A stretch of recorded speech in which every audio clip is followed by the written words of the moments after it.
life is such a precious gift from God that it must be lived to the fullest. Sayang ang buhay na kulang-kulang. Sa ating pag-aaral ng great teachings of Jesus, ang ating ngayong topic, Get a Life. Kailangan ng tao buhay na buhay.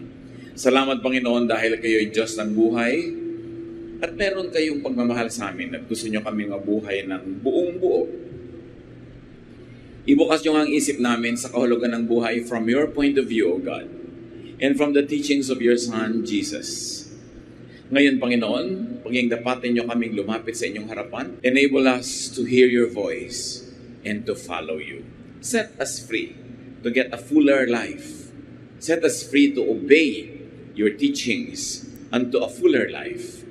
At nawa, Panginoon, ang aming mga puso ngayon na inyong payapain. Gawin niyo po kaming empty vessels so that you can fill us with your wisdom, with your healing, with your empowerment. At nawa ang aming mga katawan na inyong palakasin. Pagalingin niyo kami sa aming mga karamdaman. Patibayin ang aming pananampalataya. At ngayon, patalinuhin niyo kami para maikonekta namin sa aming buhay ang ituturo niyo ngayon. May your peace reign in our hearts. And may your words sprout like good seeds planted on good ground. At nawa, Panginoon, ito ang maging bunga sa ikalalago, ikagaganda na aming buhay at ikaluluwalhati ninyo. Move in our midst, let your Holy Spirit set us free, guide us, and lift us up. In the name of Jesus, your Son, our healer, our teacher, and our model, we pray with thanksgiving. Get a life.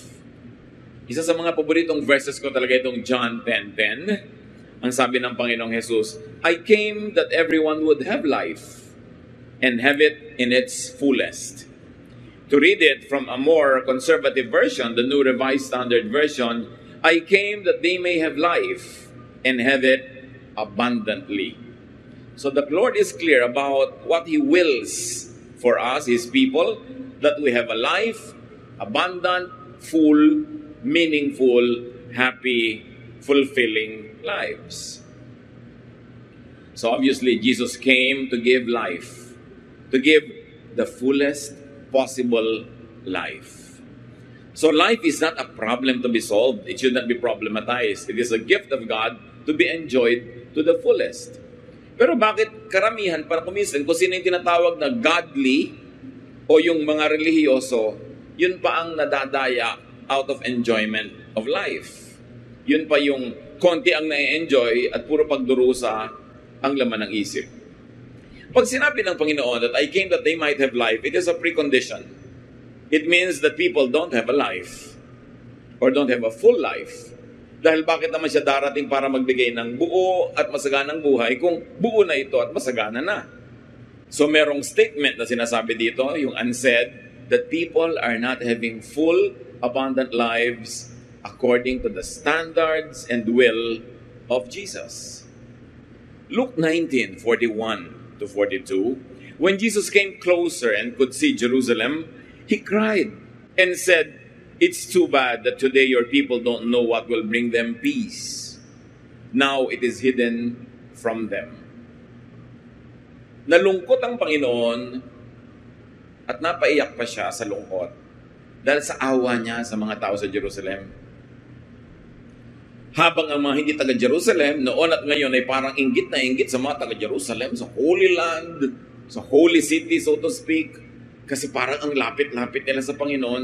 Pero ang totoo, napaawa ang Panginoon sa mga taga-Jerusalem dahil sa kabila ng kanilang pagiging relihiyoso, sa kabila ng kanilang maraming beses magdasal, sa kabila ng lahi sila ni Abraham, sa kabila ng relihiyon nila na naghahari sa buhay nila mula umaga hanggang gabi, sabi ni Lord, hindi nila alam kung paano sila magkakaroon ng kapayapaan. Hindi nila alam. They're ignorant of the way to peace. Despite Jerusalem's obsessive religiosity, the people were ignorant of what would bring them peace. And this happens even today. Matthew 22:29, Jesus answered, you are completely wrong. Ang kausap naman niya dito, Sadducees, another sect of religious leaders, intensely religious people, dedicated to studying Scripture and applying it in their religious life. Sabi niya, you are completely wrong. You don't know what the Scriptures teach. And you don't know anything about the power of God. Can you imagine these very powerful statements being made by Jesus against people who style themselves as masters of religion?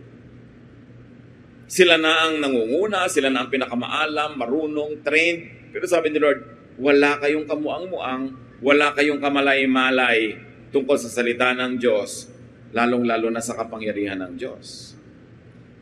Because of ignorance of what God wants for them, people are unable to enjoy a life full of abundance and peace. Mahirap talaga pag ignorant ka, yung alam mo, akala mo yun ang tama. Tapos hindi mo alam yung tama, nakukontento ka na o nagkitsaga ka sa hindi naman pinaka-tama para sa'yo, and at the same time, akala mo natutuwa ang Diyos sa'yo.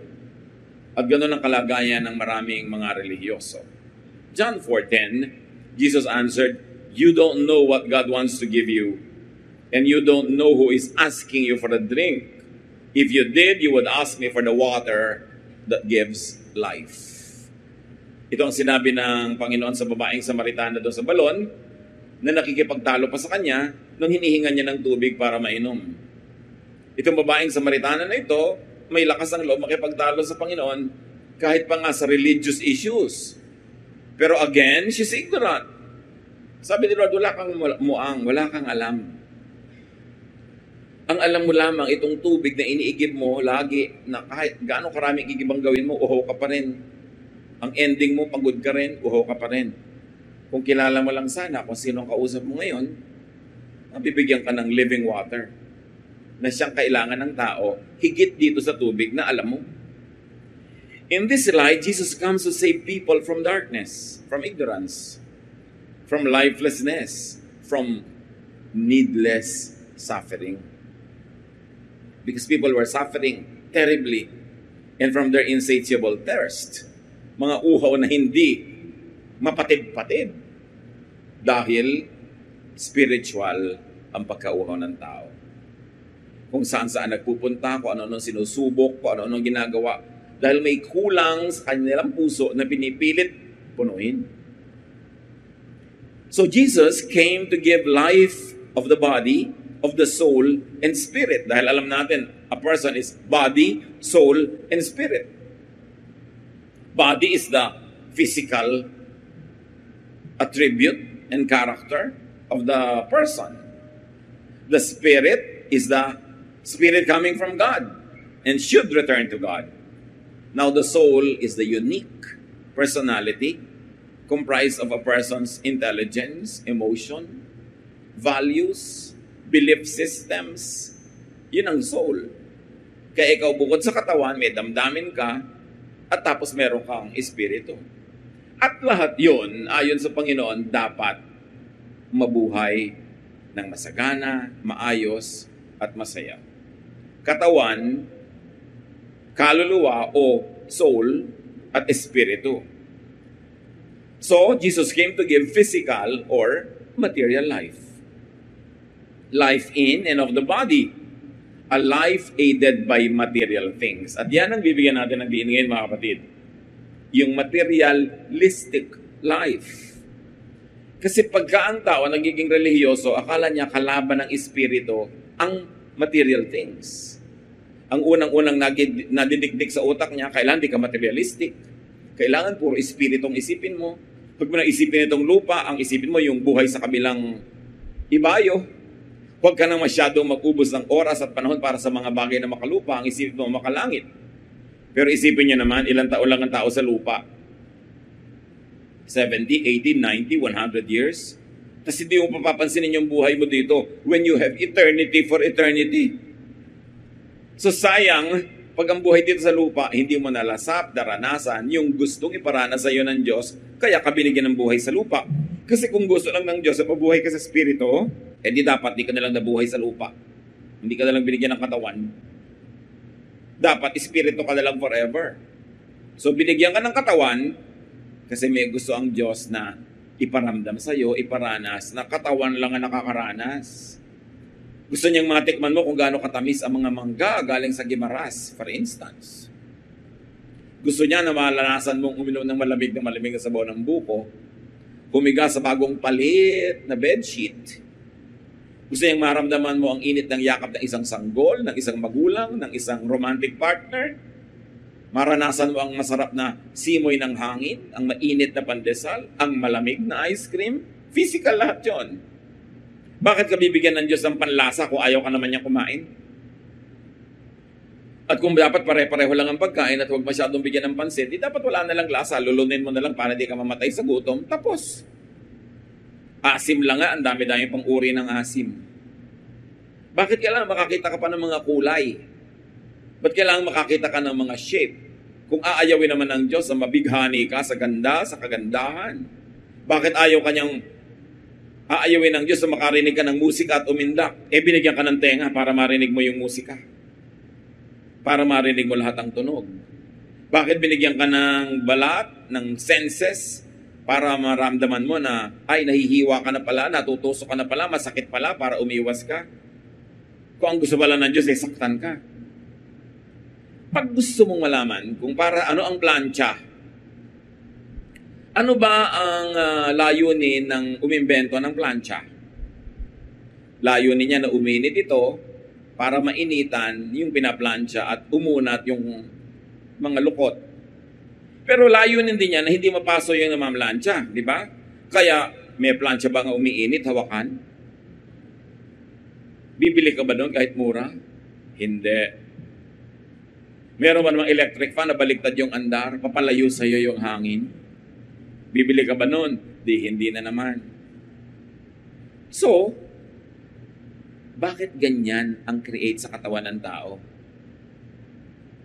Alam mo, ang intensyon ng Diyos na ang tao mag-enjoy sa buhay. Hindi magdusa. Kaya binigyan kanya ng senses so you can feel pain is to avoid the introduction of pain into your body or the continuing friction or contact of your body with something painful. Kaya pag bigla ka nakahipo ng mainit na plancha o mainit na kalan o kaya ay biglang nakahipo ka ng kuryente na magaground ka, kahit hindi mo isipin, biglang lumalayo na yung katawan mo. Hindi sabing, ay mainit, iisipin ko ba? Ilalayo ko ba yung katawan ko? Hindi, sunog ka na by then. So automatic na kalalayo. Kinreate kang ganon. Bakit? Kasi ayaw ka ni Lord mapasok ka. Ayaw niyang masaktan ka. So ba't mo ngayon sasaktan ang sarili mo in the name of God? Ginawan ka niya ng sikmura para kumain kang mabuti. May mga gastric juices para matunaw mo ang pagkain. Na kung hindi ka kakain, mabubutas yung bituka mo dahil magkikiskisan sila ng walang laman. Puro gas, puro mga acids ang laman ng stomach mo. Magagasgas yung linings doon. Magkakaroon ka ng ulcers. Kaya dapat ang tiyan may pagkain. Pero iniisip ng maraming relihiyoso, dapat puro fasting ang buhay. Ito ang point natin mga kapatid.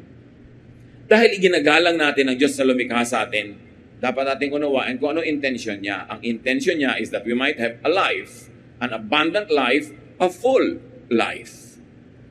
Kaya hindi gusto ng Diyos na may mahirap. Kasi mahirap mag-enjoy ng full life kung nagdarahop ka. Kaya nagturo siya, 6 days a week you should work. And on the 7th day you should rest.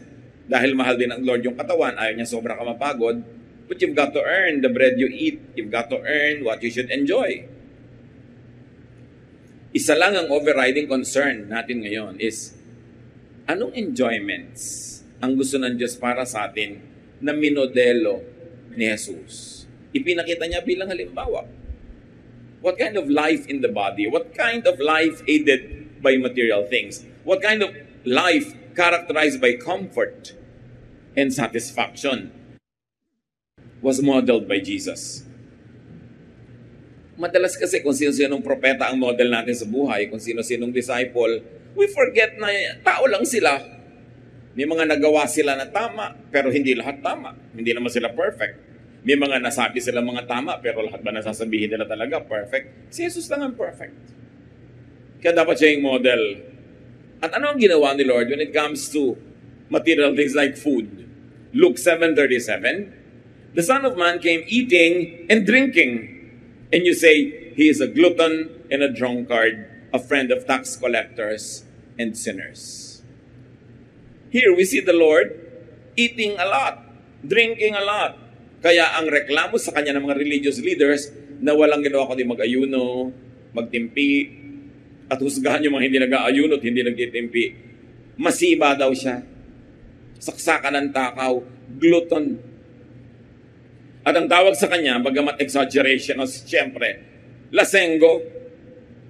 Ibig sabihin, lagi siyang nakikipagmabutihan sa mga matatawag natin ngayong sinners, na kainan ng kainan, inuman ng inuman, nandun si Lord nakikipag-fellowship with them. Yun ang number one pinta sa kanya ng mga religious leaders. But what kind of life did he live? He lived a life enjoying the table. What you can eat and drink from the table, Jesus ate. So Jesus gives lesson on enjoying social life, which the religious demonized then and up to now still demonize. Nakukonsumin sa iyo ang mga manang, ang mga church bullies pag nakikita kang may mga kaibigan na hindi taga-church. Pag nakikita kang nakikipagmerienda sa kanila, pumupunta sa kanilang mga pagtitipon, lalo't umattend ka sa kanilang party. But this is exactly what Jesus did. So sinong model mo? Yung mga mahihigpit na mga Pharisees and Sadducees o si Jesus mismo na nagbigay sa atin ng halimbawa? Hindi naman siya sumama sa kasamaan ng mga taong makasalanan, pero hindi yun naging dahilan para hindi siya makisalamuha, hindi siya makipagmabutihan, dahil sabi niya, I came to seek and to save the lost. Ano daw ang saysay ng asin kung nagtatago ito sa loob ng sisidlan at hindi ito lalabas para pumunta sa mga walang lasa at sa mga nabubulok? Pero ginagawa ba ng mga Kristiyano? Madja-judge ka agad-agad. Pagkasama kang umiinom, kumakain ng mga ito. To the point na itinatago natin sa ating sariling katotohanan ng verse na ito. Dahil na-condition na tayo ng reliyon na mali ang ganyan, so ginagawa ni Jesus, huwag dala natin pag-usapan, hindi natin kaya ipaliwanag. Bakit mo kailangang ipaliwanag? Si Jesus na nga nagbigay ng example. Pero siyempre, kung wala ka namang control sa sarili mo, at mapapalasubo ka, mapapabaon ka sa ganung buhay, huwag kang gagawa ng bagay na lalampas sa kaya mo kontrolin. Si Solomon, pinakamatalinong tao sa balat ng lupa, ine-echo, inuulit din niya, yung ganitong katuruan, Ecclesiastes 8:15. So, I commend the enjoyment of life, because there is nothing better for a person under the sun than to eat and drink and be glad. Then joy will accompany them in their toil all the days of the life God has given them under the sun. Sabi ni Solomon, alam nyo, sa katalinuhan lang, nasa akin na lahat yan. At sasabihin ko sa inyo, ang daming lungkot ng buhay. Maraming pait. Maraming hirap. Kaya para mabalanse ka, huwag kang maubos at mapudpod, huwag kang mabaliw, dapat marunong kang mag-enjoy. Sabi niya, yan lang ang ginhawa na available sa buhay na ito. Kumain ka at uminom ka ng masarap na iniinom para ang buhay mo sumaya sa kabila ng dami ng hirap. Yan lang ang sinasabi niyang ginagaranti ko na pag ginawa niyo, masisiyahan kayo. Hindi naman guaranteed na pag nakasawa ka, masisiyahan ka. Hindi naman guaranteed na pagka nakapag-aral ka at natapos, masisiyahan ka. Gusto niyo, alam mo, konting-konting bagay lang ang siguradong masisiyahan ka. Kumain ka, masisiyahan ka. Kasi kinakain mo yung gusto mo. Marunong ka dapat mag-enjoy, sabi ni Solomon. Si Solomon, si Jesus, sinasabi the same thing. And yet, hindi yan ang sinasabi ng usual religious people. Sa kanila, masamang mag-enjoy. Bawal sumaya. Bawal tumawa. Meron pa nga ng mga pag-meeting ng mga religious leader, bawal tumawa o biro. Sasabihin nila, kung nandito kaya ang Panginoong Jesus, magbibiro siya. Umiimbento sila ng mga imahe ni Jesus na hindi naman sinabi sa Biblia na hindi tumatawa, hindi nagbibiro. Isipin natin na kung ang Panginoon ay parang magnet sa mga tao, sa lahat ng uri ng tao, siguro ang saya niyang kasama.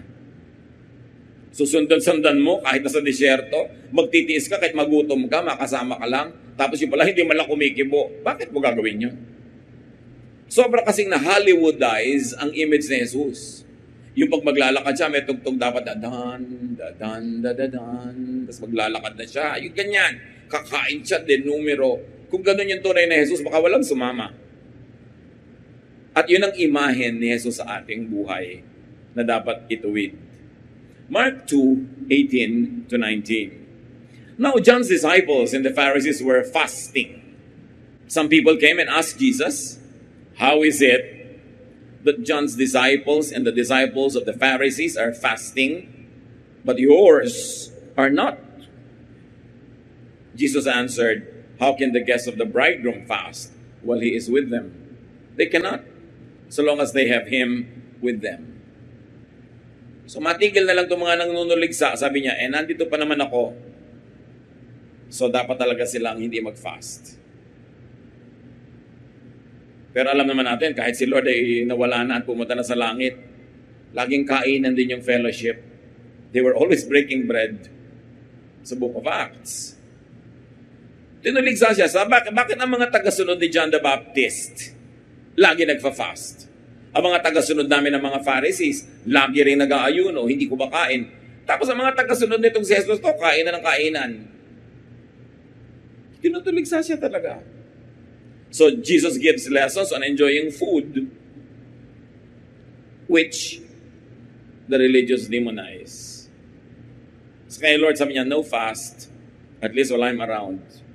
Minsan lang na may record na nag-fast siya, inaabot naman ng 40 days, no? Tapos wala na ulit. Na binanggit. Hindi yung central teaching kay Lord. Hindi ka tulad mga ibang churches, tuwing Biyernes may fast. 24 hours. Ayoko nga mag-member doon. Lagi kang gutom. Siyempre, pagka gutom ka, medyo mainit na rin ang ulo mo kung ano na mga lumapasok dyan. Diba? Masungit ka na tuloy. Meron naman na hindi nagfa-fast lagi, bato ka pa sasali sa fast ng fast. Mabuti sana kung fast food. Diba? Dahil yung example ni Lord, ang pinag-uusapan natin dito. Hindi naman niya idiniin yan, ba't sobrang idinidiin ngayon? Para bang natutuwa ang Diyos pag gutom ka? Therefore, sasagutin ang Diyos ang prayer mo pag gutom ka. So, suhulan mo ang Diyos ng ulcer mo para kanya dinggin. Ganun ba yun?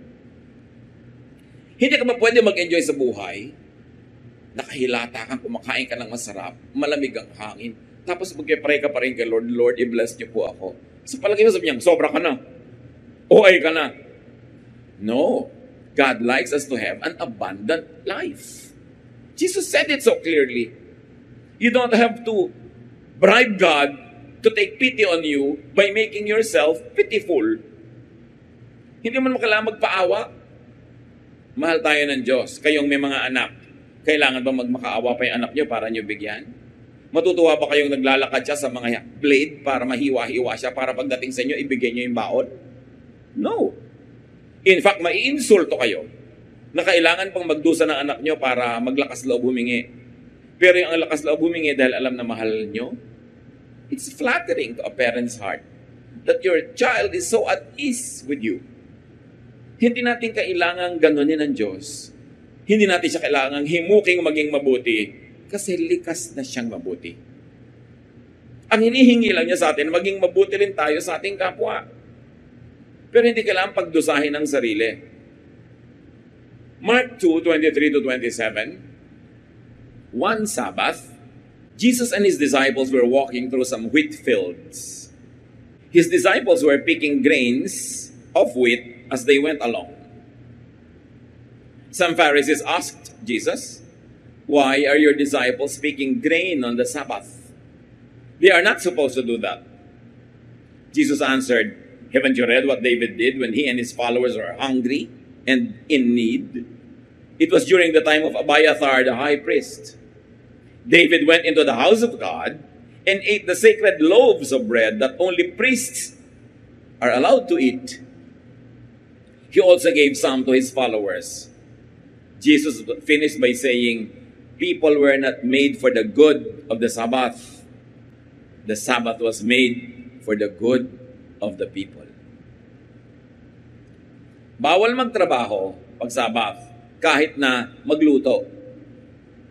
Kaya ang mga Jews nagluluto, Biyernes pa lang, yung kakainin nila ng buong Sabbath, handa na. At lahat ng pinagkainan nila, hindi nila nililigpit. Bukas na, pagtapos na yung Sabbath. Anong yung mangyayari kung hindi ka nakapagluto? Dahil wala ka mailuto. O may naging dahilan, di wala kang kakainin. Naglalakbay si Jesus at ang kanyang mga disipulo sa isang bukid ng mga trigo. At yung kanyang mga disciples, namimitas-mitas ng mga bunga noon at kinakain ng hilaw. Gutom eh. Para bang namimitas ka ng mais tapos kinakagat mo na siya nang hindi siya luto. Pwede naman gawin yon. At hindi bawal mamitas, ha? Allowed ang gutom at ang mahihirap na mamitas-mitas. Huwag lang may sako ka pa na pinupuno. Kahit bukid ng iba. The law of Israel allowed that. So yun ngayon, ang ginawa ng mga disciples, nakita na naman ng mga magagaling na Pharisees. Sabi niya, bawal magtrabaho pag Sabat, di ba? Ba't hinahayaan mo yung mga disipulo mo na namimitas? So nalimutan niyo na ba ang istorya ni David? Sabi ni Jesus.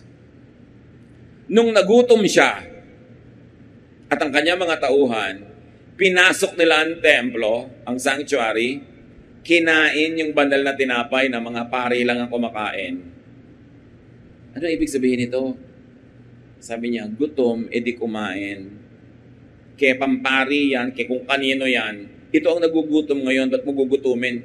Para lang sumunod ka sa regulasyon. Sabi niya, alam niyo ba, na nilikha ng Diyos ang Sabat para ikabubuti ng tao, para huwag siyang maalila 7 days a week. Kaya binigyan siya ng pahinga, required. Pero kung ayaw niya magpahinga, lalo't gusto niyang gumawa ng pagkain, ba't di niya sa payagan? Total, ginawa ang Sabat para sa kapakanan niya. At kung magiging kapakanan niya na magtrabaho, di magtrabaho siya dahil yun ay kabubuti niya sa araw na yun. Yun ang sabi ni Lord. Pagkatapos ngayon, ang mga tao magpapaalam sa kanilang mga religious leader. At tagal na walang trabaho, biglang nagkaroon. Kaya lang may trabaho ng Sunday. Hindi papayagan. Sabi, worship day yan. Mamatay ka sa gutom, huwag ka magkatrabaho, pero worship day yan. Bakit? Hindi mo pwede mag-worship ng Monday, Tuesday, Wednesday, Thursday, Friday, Saturday. Kung yun na lang ang pagkakataon ng tao para umunlad at may makain. Yun ang principle ng sinabi ni Lord. Sabbath was made for man, not man for the Sabbath. Hindi ka alipin ng schedule. Kaya naglagay ng schedule para sa advantage mo. Ngayon, kung disadvantageous sa'yo na sumunod sa schedule, diwag ang unahin mo yung what is needed by you to survive and to have a good life. Pero siyempre, maglilingkod ka naman sa Panginoon, ibang araw, huwag naman walang natira. Pero kung technically, matataon sa schedule ng worship nyo, hindi gumawa kayo na ibang araw ng worship, may schedule ba naman sa langit? Di kahit anong oras, araw, pareho sa Diyos. Yan naman schedule, yung kalendaryo, for human convenience lang yan. Hindi naman kasali ang Diyos dyan. Merong panahon naman na ang Panginoon ay binuhusan ng pagkamahal-mahal ng pabango ng isang babae. Na-offend yung mga tao kasi daw maluho. Mark 14, 4-9. This made some of the guests angry and they complained, "Why such a waste? We could have sold this perfume for more than 300 silver coins and given the money to the poor." So they started saying cruel things to the woman. But Jesus said, "Leave her alone. Why are you bothering her? She has done a beautiful thing for me. You will always have the poor with you, and whenever you want to, you can give to them. But you won't always have me here with you. She has done all she could by pouring perfume on my body to prepare it for burial. You may be sure that whenever the good news is told all over the world, people will remember what she has done, and they will tell others." Magbasag ka ba naman ng napakamahal na pabango, babasagin mo yung lalagyan para lumabas yung pabango, uubusin mo kay Jesus at umalimuyak doon sa buong silid na yon, yung amoy. Napagalitan ng mga tao yung babae. Hoy, babaeng maluho, aksayera, bakit ka nag-ubos ng ganyang perfume kay Jesus? Hindi mo ba alam, no? Kung ibinenta natin yan, ang pinagbentahan, maraming mapapakaing mahirap. Nagsasayang ka. Sabi ni Lord, ba't niyo ba siya pinapagalitan? Maganda ang ginawa niya. Gusto ko ang ginawa niya. Sa katunayan, paghahandayan para sa aking libing. Sabi niya, alam niyo, sa kagustuhan ko sa ginawa niya, saan man ikwento ang aking kasaysayan, uungkatin ang babaeng ito at pag-uusapan siya. So, Jesus teaches us to enjoy fine things, which the religious system condemned. Lagi ang gino-glorify ng religious system, yung simple.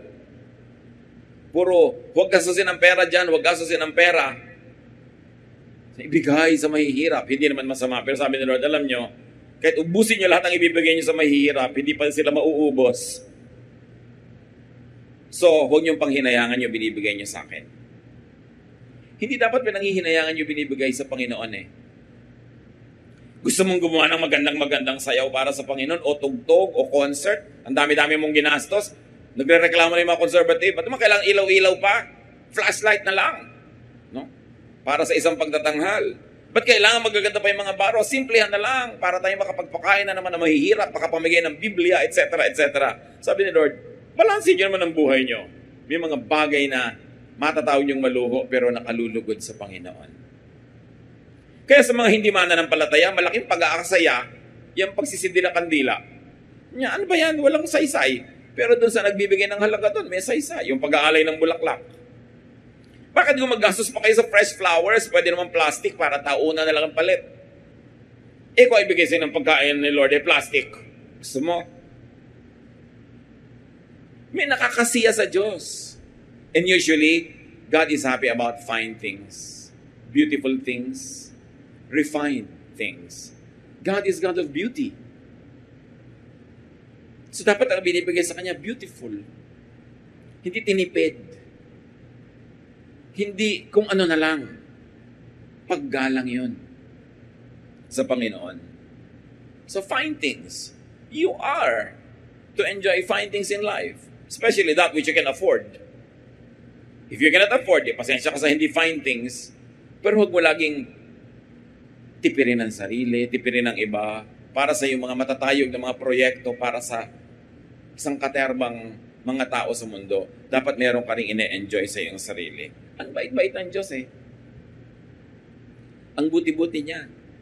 Mark 4:38, Jesus was in the back of the boat with his head on a pillow, and he was asleep. Ito yung may bagyo. His disciples woke him and said, "Teacher, don't you care that we're about to drown?" Ano nakita natin dito? That Jesus was enjoying rest and comfort. Kahit may problema sa paligid niya. May unan pa siya, may kutsyon. Pwede namang sumandal na lang siya sa matigas na sandalan, but may kutsyon pa, may unan. Jesus is teaching us. Kung nakaka-afford ka ng kutsyon, maglagay ka para hindi matigas. Para mas masarap ang tulog mo, para maginhawa. Huwag puro pagtitipid, huwag puro pagmemenos, paginhawahin nyo yung mga sarili. At pagkatapos nun, may bagyo na worried ang lahat, tulog siya. Bakit? Ano naman ang mapapala ng iba kung gising din siya? Parang, may sakit ang nanay. May sakit ang nanay, nagmamall ka pa. So may sakit ang nanay, so magluluksa na tayo lahat kahit buhay pa siya. Nasa ospital ang nanay, tapos mamamasyal ka pa. Isa lang naman ang kailangan bantay. So magbabantay tayo lahat para mamatay tayo lahat sa pagod. Para bukas, wala na magbantay sa kanya.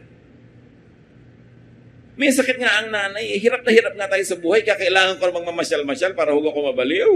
Para ako makapagpahinga. Para makapag-ipon ng lakas. Para bukas, meron na naman akong lakas na ibigay sa pag-aalaga sa nanay. Yung iba kasi, pag may ibang nahihirapan sa pamilya, ayaw na nila mag-enjoy yung iba. Parang dapat pare-pareho nila kayo nahihirapan. But the Lord says, what practical help will suffering give to other people when you may be exempted from that suffering so you can rest, so you can be strong, and next time around, you can be the caring and the giving one.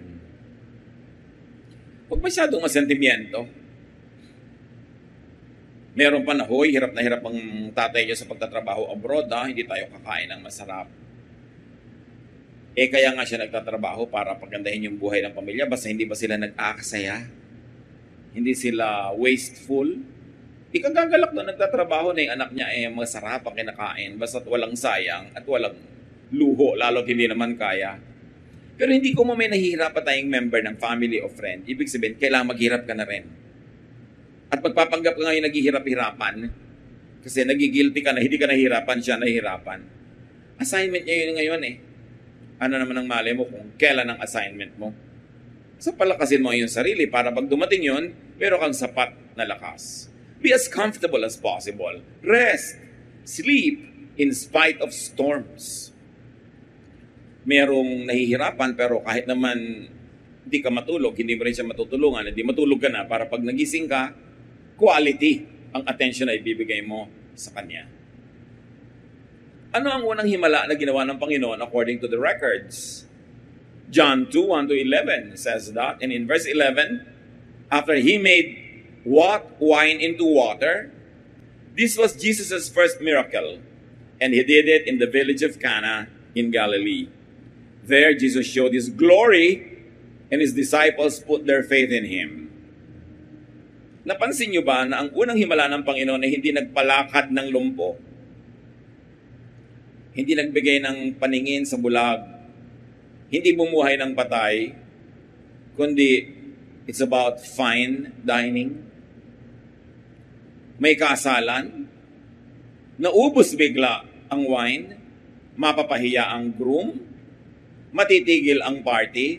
So ang ginawa ni Lord, unang-unang himala, is to turn water into wine. Many religious people will brush that off and try not to even mention it because they blush. And they like to apologize for Jesus for having His first miracle being devoted to turning water into wine. But that is a statement. Anong ibig sabihin nung kay Lord? Mahalaga yung party. Mahalaga yung wedding celebration to the point na maghihimala siya. Hindi lang yung may mga kinalaman lagi sa buhay na walang hanggan, sa pagliligtas ng mga kaluluwa, ang mahalaga sa tao, bagamat mahalaga ang mga yon. Mahalaga rin yung moment. Ang saya ng moment, huwag mong putulin. Hayaan mong tumuloy. Meron po magkakapatid, nag-reunion, ikinuwento ko na to sa Facebook. Mga may edad na ang magkakapatid. Bihira silang maipon dahil maraming naninirahan sa ibang bansa.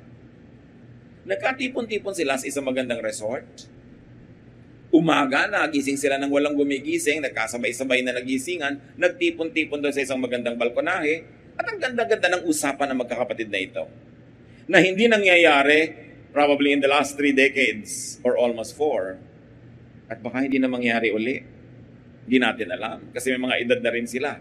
Nakumpleto sila, nagkukwentuhan masaya. Biglang, sabi ng isa, "Uy, oras ko nang uminom ng gamot. Bumaba na tayo, kumain na tayo, at doon na lang ituloy ang kwentuhan na yan para pagkakain, mainom ko na ang gamot ko." Nagkalakip-lakip ang lahat ng magagandang elemento. Ang simoy ng hangin, ang huni ng ibon, yung tama ng araw, yung saya ng kwentuhan, yung sigla. Biglang pinutol ng isang taong gustong uminom ng gamot niya na iniinom na niya the last 20 years at maybe hanggang siya ilibing, iinumin na niya, hindi naman siya mamamatay kung nakaskip siya ng ilang oras ng araw na yon. Pero kinat niya yung magandang moment. Isipin niyo naghimala si Jesus so that this beautiful moment will not be cut and it will be extended. Lesson. Don't cut beautiful moments. Baka hindi na maulit. Ang saya-saya nung asawa mo, nagkukwento, bigla sabihin, ba't di ka pa magluto na? Kwento ka na kwento dyan eh, gutom na tayo. O di magluluto na yon, pero naputol na yung kwentuhan nyo. At kahit mamaya, pag kumakain na kayo, sabi mo, ano nga yung kwento mo kanina? Wala. Nakwenta. Tapos na yung moment. Recognize moments in your life. And when you do, you will remember Jesus. He did not want a beautiful moment to pass. He had to make a miracle.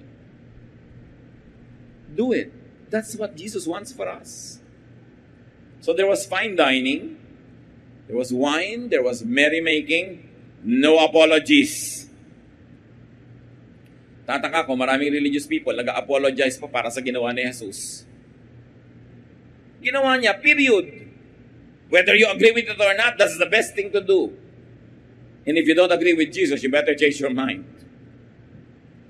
Kasi kung minsan, mas banal pa tayo kay Jesus. Mas conservative ka pa sa Diyos. Mas mahigpit pa sa Diyos ang mga tao.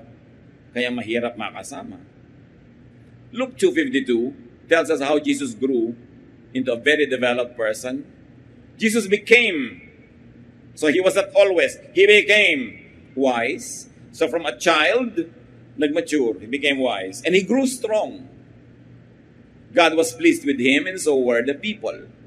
So Jesus grew physically, mentally, socially, spiritually. So Jesus personified balance. Balance. ang mga religious people madalas hindi balanse. Puro langit at impyerno ang laman ng utak.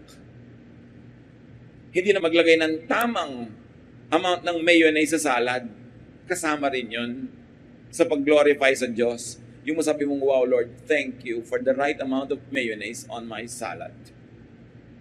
If you can say it in the same breath as, Lord, thank you for my eternal life, then you're talking about something we understand, that God wants you to have a full life.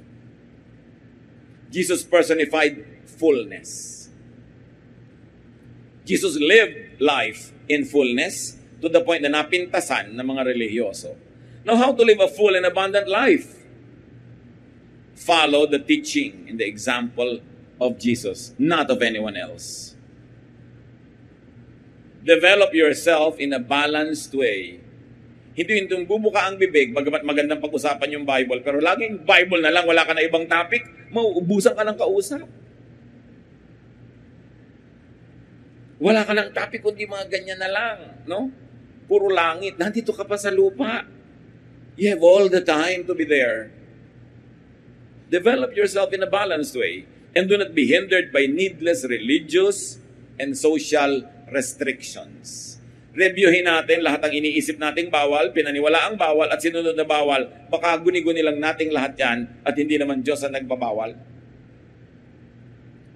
Lumiliit tuloy ang ating mundo, kumikitid ang ating utak, kumukonti ang pwedeng gawin, samantalang the Lord wants to give you a full and an abundant life. So yung mga sobrang relihiyoso, laging puro pagpipigil, pagtitimpi, pagbabawal, sabi ni Lord Jesus sa Matthew 23:23-24, you Pharisees and teachers are show-offs, and you're in for trouble. You neglect the more important matters of the law, such as justice, mercy, and faithfulness. These are the important things you should have done. You blind leaders, you strain out a small fly, but swallow a camel. Sabi, alam nyo kayo mga Pariseyo, kayo mga guro, puro lang kayo pasikat. Yan lang ang alam nyo gawin, magpasikat. Lagot kayo, may araw din kayo. Pinababayaan nyo ang tunay na mahalaga tulad ng habag, pagkaawa, diba? Katuwiran, hustisya. Sabi, ito ang dapat na inaatupag nyo. Mga bulag kayo. Hindi nyo malulun ang kaprasong kulisap sa kaartehan nyo. Pero may mga buong-buong mga kamelyo na nalululun ninyo. Hindi kayo makakain pag araw ng ayuno. Hindi kayo makabasag pinggan. Pero ang mga kasalanan nyo, mas malalaki pa sa kamelyo. Minamalaki nyo yung maliit at minamaliit nyo ang tunay na malaki sa tingin ng Diyos. Anong dapat nating reaksyon dyan, mga kapatid? Identify and avoid needless sacrifices. Because the Pharisees and the teachers of the law require people to make 10 sacrifices when God only wants 1 or 2 or none at all. Hindi ko mo sinabi ng relihiyon, hindi ko mo sinabi ng religious leader, sabi nga ng Diyos, dapat reviewin. Pag ating sinuri ang mga ginawa ni Jesus, most of the time, kung hindi siya nagpapakain sa gutom, nagpapalakad sa mga lumpo, ibinubunyag niya yung mga pabalat kayo at pakunwaring buhay ng mga religious leaders. At pinagagalitan niya ang mga ito. Pag pinag-aralan nyo ang buong ministry ni Jesus, yung mga tinatawag ng mga makasalanan, sa pagmamahal niya, hindi nga niya pinagalitan Minahal niya, pinatawad, inibig. Ang pinagalitan niya, alam niyo kung sino? Alam niyo yon, the religious leaders. Kasi sila ang nagpapahirap sa buhay ng tao. Sila ang nagbibigay sa tao ng mga pasaning hindi naman Diyos ang nagpapapasan. Sila ang nagbabawas ng saya, ginhawa, sarap ng buhay. At ang lahat ng dinadapuan nila natututunan, kumikitid ang utak. Sabi niya, you're in for trouble. You travel over land and sea to win a single convert. And when he does become your convert, you turn him into a son of hell twice as much as you are. Mabibigat na mga salita. Dahil yun ang totoo. Mabuti pa yung mga tao, hindi na lang dadapuan ang mga misyon nyo. Nung naturuan nyo, ano nangyari? Naging doble pa ang pagiging masama kesa dati. Naging judgmental pa. Naging self-righteous. Wala nang ginawa kundi pagbawalan, pintasan, husgahan ng iba. Mabuti pa nung araw na hindi siya religyoso, hindi siya ganun. You travel over land and sea to win a single convert. And when you do, you turn him into a son of hell twice as much as you are. Sabi niya, woe to you, Pharisees, you hypocrites. Malaki ang inyong pananagutan sa Diyos. Sabi ng Psalm 51:16, sacrifices are not what you want. Pero di ba kadalasan ang tinuturo sa atin, sakripisyo? Sabi, hindi sakripisyo ang gusto ng Diyos. Ang gusto niya, obedience, kindness, mercy, love. Ano ang mga nagbabawal, pumipigil sa inyong mga kapatid para magkaroon ng abundant life? Gusto niyo tumawa, di kayo makatawa. Gusto niyo mag-enjoy, di kayo makapag-enjoy. Gusto niyo masiyahan, di kayo nasisiyahan. Puro guilt. Free yourself from unnecessary restraints. Siyempre, sa kabihasnan, sa sibilisasyon, may restraints. Alangan namang para tayong mga hayop na mamuhay ng walang patakaran. Pero alisin nyo hindi naman kailangan at hindi naman Diyos na naglagay. Itirayo mga talagang kailangan para maging mabuti tayong kapwa sa pakipagmabutihan natin sa ating lipunan, sa kapwa-tao. Yun yung mga restraint. Like, huwag mo agawin ang asawa na may asawa. Siyempre, dapat pigilan mo sarili mo kahit gusto mong dakmain yung asawa ng iba. Kasi hindi mo dapat gawin. Pigilan mo ang sarili mo na sumobra magtubo na dugo na ng mga bumibili sa tinda mo, yung binabayad nila. May mga pagpipigil sa sarili, pero pagpipigil para maging mabuti sa kapwa. Hindi pagpipigil na wala namang saysay at hindi naman mahalaga sa Diyos yung pagpipigil mo. Lord, buong buhay ko po, hindi ako kumain kahit isang beses ng matamis na mangga. Puro maasim lang po ang kinain ko. Sabi ng Diyos, na pala ako ng langit at ang mga anghel na hindi ka kumain ng masarap na mangga. Sinayang mong buhay mo. Maraming ganun, mga sacrifices na hindi kailangan. Ang lagi nating gusto ang tao, magpigil, magtimpi, huwag sumaya. Huwag mong gagawin yan. Huwag ka makipagkaibigan dito. Hindi ka pwede magka-boyfriend hanggang hindi ka college graduate. Drop out po ako forever. Paano yan? Diba? Tsaka hindi po ako nag-college. Nag-aaral lang ako ng pananahi. So hindi na ako makaka-boyfriend. Ganito, ganon, ganyan. Ganito dapat lagi ang suot mo. Dapat lagi kang mapayapa. Ano? Nire-write na ako, payapa pa ako. Paano yun? Hindi ba ako tao? Yung lagi kang pinapag-guilty for being human? Isipin nyo naman si Jesus, ang layo ng nilakbay para maging tao.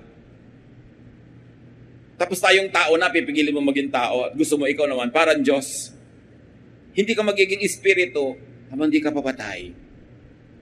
So habang buhay ka pa, tanggapin mo may katawan ka, alagaan mo yan, pasayahin mo ang buhay mo, yun ang assignment mo. At pag namatay ka na, humiwalay ng espiritu, hayaan mo na yung katawan. Pero habang nakakabit ka pa dyan, huwag mong pabayaan.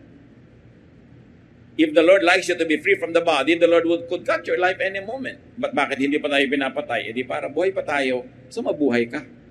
Kaya ang ganda na sinasabi natin, mabuhay. Live. To life. Be very. Sabi ng mga Kastila. Mabuhay ka. Huwag kang parang patay dyan. Proverbs 6:5, save yourself just as a deer or a bird tries to escape from a hunter. Yan daw ang dapat gawin ng isang taong pinipigilan ng iba.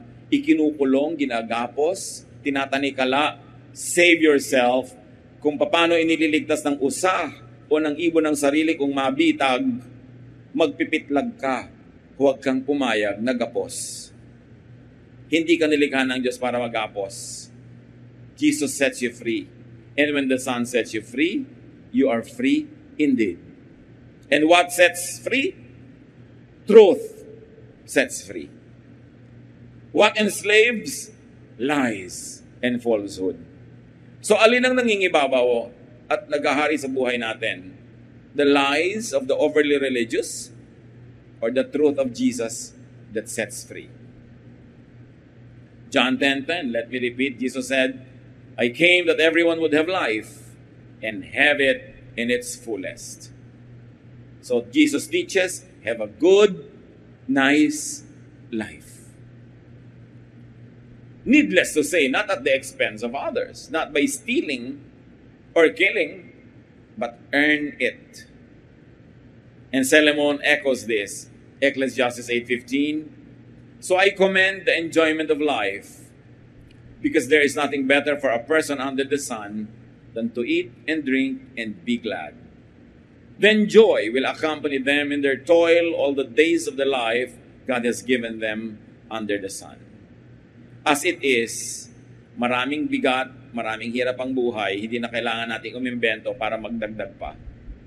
Minimize pain, maximize happiness, do the most good.